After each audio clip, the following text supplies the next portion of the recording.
Good evening, everyone. I'm Advocate Harpreet. People know me as Preeti Gupta as well. I'm practicing in Ambala, Derabasi and Chandigarh High Court as well.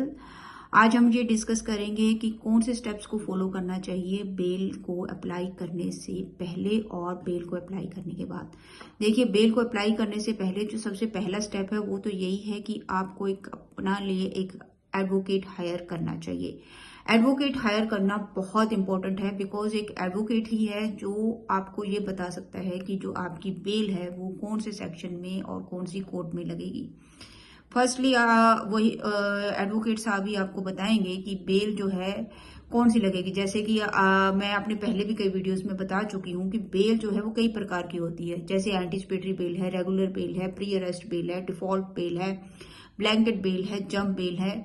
तो ये सिर्फ advocate साहब ही आपको बता सकते हैं कि जो बेल है वो कौन सी लगेगी, उन्हीं को नॉलेज होती है। सेकंड चीज ये है कि बेल अप्लाई करने से पहले जो डॉक्यूमेंट्स आपने एडवोकेट साहब को देने हैं, अपने लॉयर को देने हैं, तो उसमें आपका आईडी प्रूफ और उस एफआईआर की कॉपी जो है वो एडवोकेट को देनी बहुत जरूरी है ताकि आपकी बेल लगाई जा सके। जो बेल लगती है तो बेल में क्या कंटेंट्स होते हैं वो एडवोकेट ही डिसाइड करते हैं। जो नॉर्मली कंटेंट्स होते हैं वो तो यही होते हैं कि जैसे जिस पर्सन की बेल लग रही है उसकी पर्सनल डिटेल्स होती हैं, एफआईआर की डिटेल होती है। थर्डली ये भी होता है कि उसको बेल क्यों दी जाए। फोर्थली उसको ये भी कोर्ट को सेटिस्फाई करना होता है कि अगर मुझे बेल दे दी जाए तो मैं कोर्ट की हर हियरिंग में पहुंचूंगा, और अगर पहले जो एंटीसिपेटरी बेल है वो लगाई जाती है तो उसमें ये बोला जाता है कि मैं पुलिस को इन्वेस्टिगेशन में पूरा साथ दूंगा। तो इस ढंग से जो है वो बेल लगाई जाती है। बेल लगाने के बाद का जो प्रोसेस है वो थोड़ा अलग होता है। ये जो आम पब्लिक होती है, आम जो लोग होते हैं, उनको इस प्रोसेस से कोई मतलब नहीं होता है। ये जो प्रोसेस है ये कोर्ट में होता है और सिर्फ एडवोकेट्स जो है वो इस प्रोसेस को फॉलो करते हैं आपकी बेल के लिए। कई बार मैंने देखा है कि क्लाइंट्स जो हैं वो एडवोकेट्स के ऊपर प्रेशर डालते हैं कि हमने बेल अप्लाई कर दिया, हमारी बेल क्यों नहीं हुई, आज क्यों नहीं हुई, कल क्यों नहीं हुई। तो देखिए, उसका एक प्रोसेस होता है बेल का भी। जैसे ही एडवोकेट जो है कोर्ट में बेल अप्लाई करते हैं तो उस केस के इन्वेस्टिगेशन ऑफिसर को कोर्ट की तरफ से नोटिस जाता है कि वो उस बेल के जो है रिप्लाई बनाकर लाए। वो बेल जो है पहले इन्वेस्टिगेशन ऑफिसर यानी कि पुलिस स्टेशन में जाती है। वहां पे जो इन्वेस्टिगेशन ऑफिसर है पर्टिकुलरली उस एफआईआर को, जो इन्वेस्टिगेशन ऑफिसर यानी कि जो पुलिस वाला उस एफआईआर को देख रहा है, उस एफआईआर को, जो एफआईआर उस पुलिस वाले के पास है, वो ही उसका रिप्लाई रेडी करके लाता है। जब वो रिप्लाई रेडी करके कोर्ट में सबमिट करवाता है तो उसकी कॉपी जो है वो एडवोकेट को दी जाती है, और उस कॉपी को देखकर, उस कॉपी को पढ़कर उसमें जो आयु है वो अपना ये रिप्लाई देता है कि जो अक्यूज्ड है, जिसने बेल अप्लाई की है, उसको बेल मिलनी चाहिए या नहीं मिलनी चाहिए। और उसके बाद जो है वकील जो है, एडवोकेट हैं, वो आर्गुमेंट करते हैं। अब ये इतना प्रोसेस जो है वो होता है बीच में, और वो क्लाइंट्स को नहीं पता है कि इतना प्रोसेस भी होता है। तो वो कई बार क्या होते हैं, हाइपर हो जाते हैं, एडवोकेट के साथ कई बार बहस पे आ जाते हैं कि आपने हमारी बेल लगाई है, हमारी बेल नहीं हुई। और कई लोग तो ऐसे भी होते हैं जो एडवोकेट्स को शक से देखने लग जाते हैं कि इसने हमारी बेल नहीं लगाई है, इसीलिए तो हमारी बेल नहीं हुई है।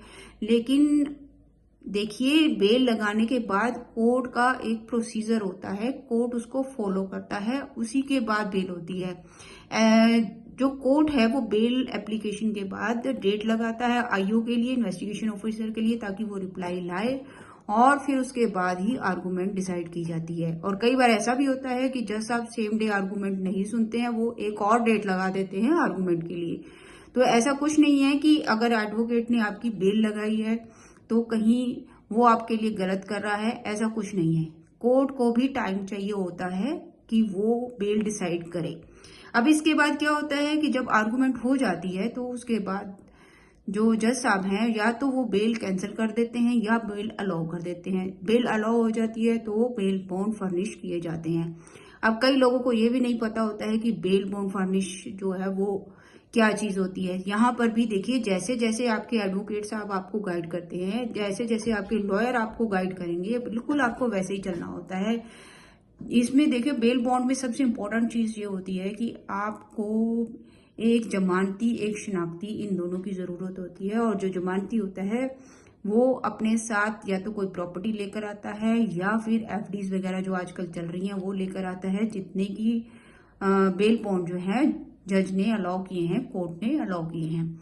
तो इस ढंग से बेल बॉन्ड फर्निश करने के बाद वो बेल बॉन्ड जो है, अगर पर्सन कस्टडी में है तो जेल में भेजे जाते हैं कि इस पर्सन को है जो बेल मिल चुकी है तो उसको छोड़ दिया जाता है। और अगर उसकी एंटिसिपेटरी बेल लगी है तो उसके बेल बॉन्ड भर के उसकी एंटिसिपेटरी बेल जो है वो अलाउ हो जाती है। तो इस ढंग से देखिए ये जो प्रोसेस होता है ये चलता है।